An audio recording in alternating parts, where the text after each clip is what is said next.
bullpen seems to be really hitting their stride a little bit these last 5 or 6 games. What have you seen those guys do differently, if anything at all, to settle in? Well, we're working ahead a little bit more often, which is good.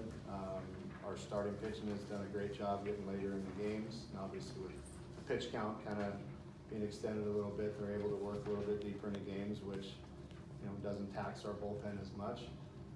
But they've done a much better job coming in, mentally ready to go, I think, which has been big. We obviously knew we needed to make an adjustment there, and those guys are, hopefully starting to find their form a little bit. Levine threw the ball extremely well coming out of the pen today. Graham Osmond was the best he's looked this year. Bod continues to do what he does. Webby was okay, and Brock continues to improve every time he comes out. So, no argument, no complaints about how the bullpen did today.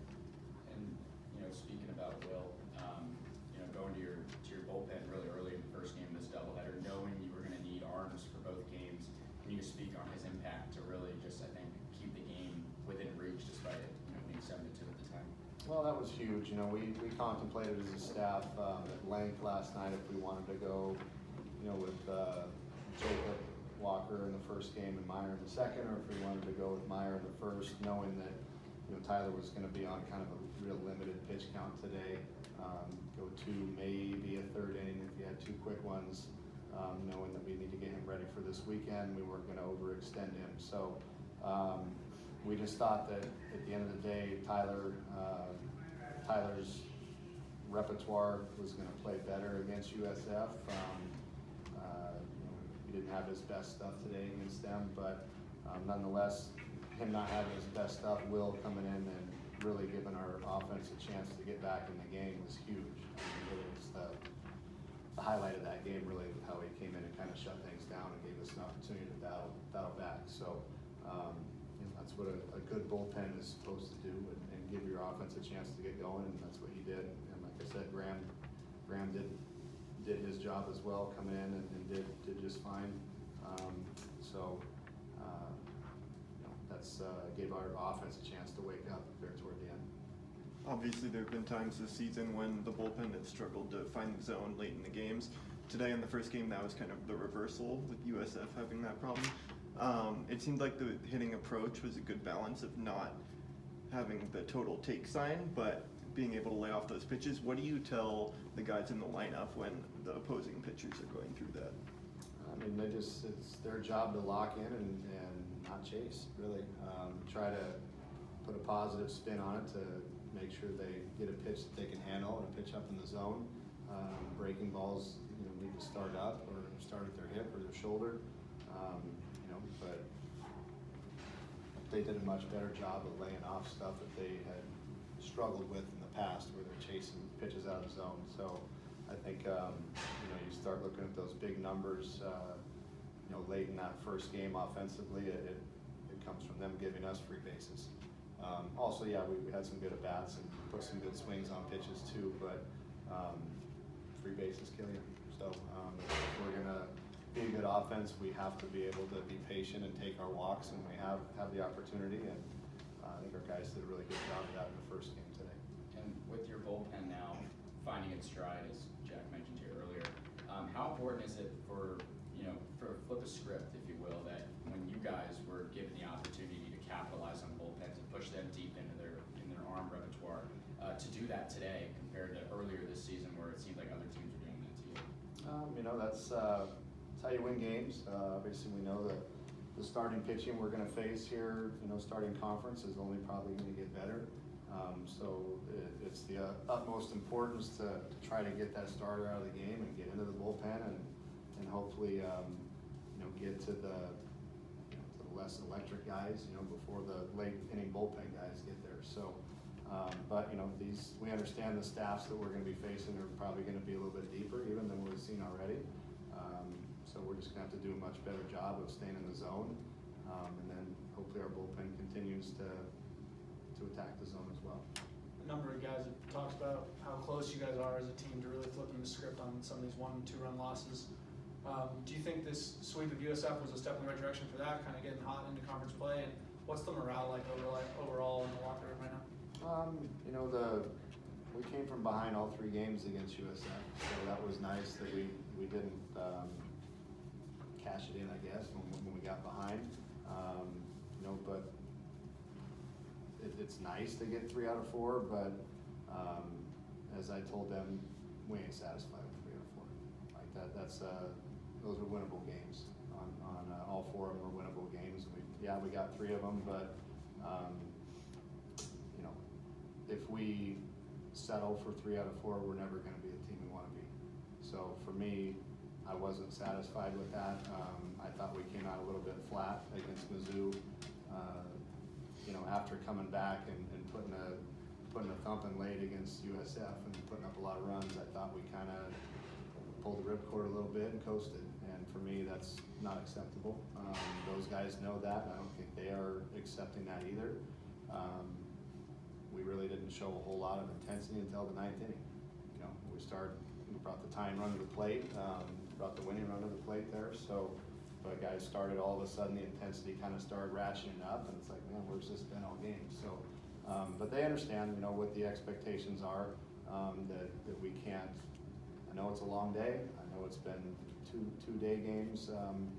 You know, with a lot of baseball, but good teams stay mentally sharp and mentally tough and fight through that type of stuff and figure out ways to win. But, you know, we're stepping in the right direction. I believe we are continuing to improve, but we're not to where we want to be yet. Coach, do you think the change in energy between the first and second game, do you think it was something of complacency or fatigue or another factor? What you really think was behind that? I'm hoping it's not fatigue, because these kids are 18 to 21 years old. They shouldn't be tired yet. I'm old, I'm tired, I get tired, but none of those guys shouldn't be getting tired. So, and I don't think that's the case of it. I think it's just a matter of, you know, mentally locking in and understanding that little things matter.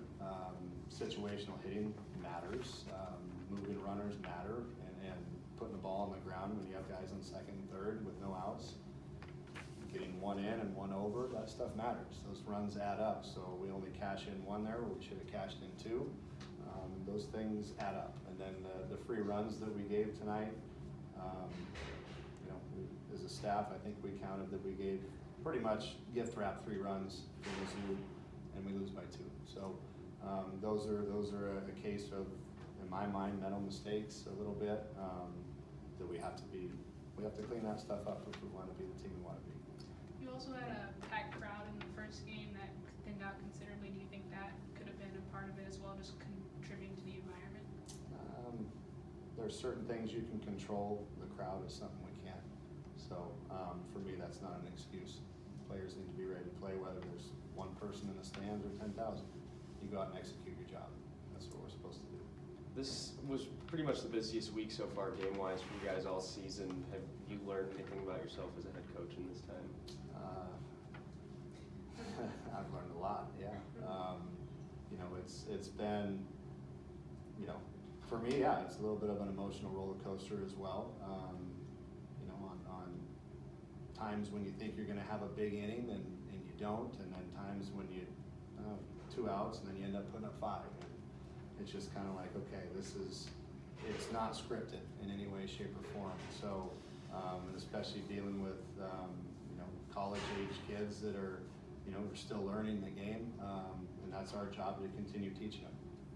So there's times when I'm not gonna lie, I get frustrated. I'm like, you don't know that, but then I remember that's my job to coach them. I have to teach them that, you know, what these things they got to get better on. Sometimes they look at me like I'm crazy, but I have to remember that I've got a little bit more experience on some things, and so it's our job as a staff to continue teaching these guys and continue being positive with them and chew their asses when they need it, but and pat them on the butt when they need that too. So you know, we just I'm learning as a coach. Our staff is continuing to learn as well, but you know, we all have to get better. So and we're gradually improving, but we know, again, if we want to be the team we have to be, we're all going to have to get a little bit better.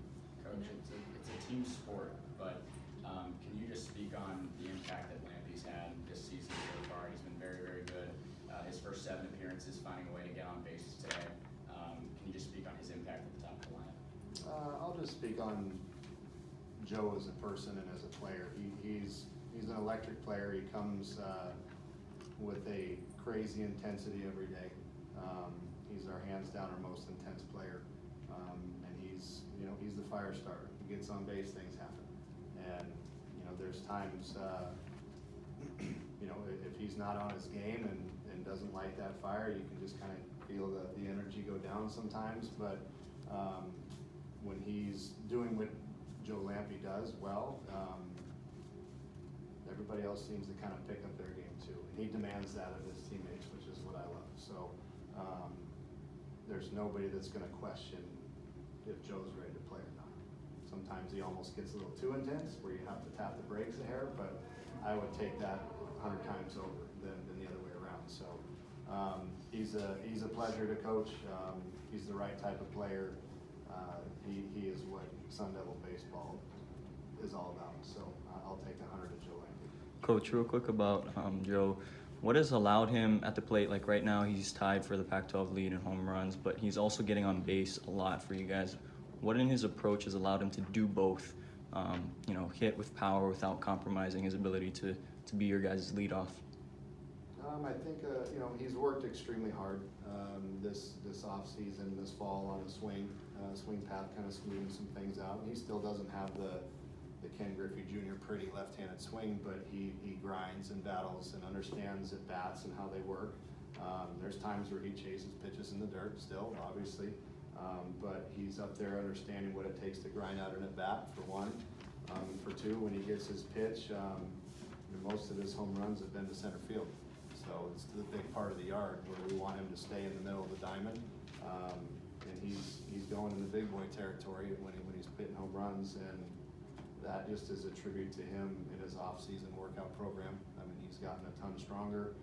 The kid works his absolute butt off every morning. He's in here working out and lifting weights, and no substitute for hard work. So he deserves everything he gets when it comes to his success. I noticed kind of at the end of the Mizzou game, Hunter Haas put on a helmet at one point and started getting up, moving around. Is the hope to have him back for Oregon State? Well, we've used him a couple times in the past week as a pinch runner. I wouldn't hesitate to pinch hit him and allow him to bunt. Probably shouldn't say that too, but he's getting to the point where he can probably get ready to start swinging here soon. But I had intentions on using him as a pinch runner again today. I used him, I think, on Friday night as a pinch runner as well. So there's situations I just want to keep him in the flow of things, and there's still things that he can bring to the table, even though he's not able to play defense at the moment. He still can bring some things to the table and help us win games. And just his presence around is big too. So to answer your question, he's available to play at Oregon State. It's just a matter of what capacity. So we'll continue to evaluate that every day. So I do know he's improving very steadily. So hopefully we get him back sooner than later. Okay, sorry. What are your thoughts on kind of the youth baseball week and knowing that you have so much support from that community? It's huge. This is baseball haven here in Phoenix area. So to have the support of the Little League, the youth baseball, to me that's kind of what this is all about. To have those guys come out and watch hopefully a good brand of college baseball, and ultimately want to end up being Sun Devils themselves one day. And to me, that's how it started for me as a kid.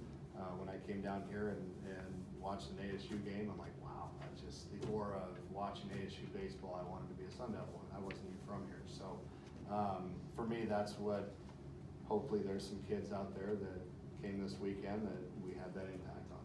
And I think if we can kind of continue to build this as a community, hopefully this thing gets rolling. Thanks, Coach. Thanks, Coach. Thank you.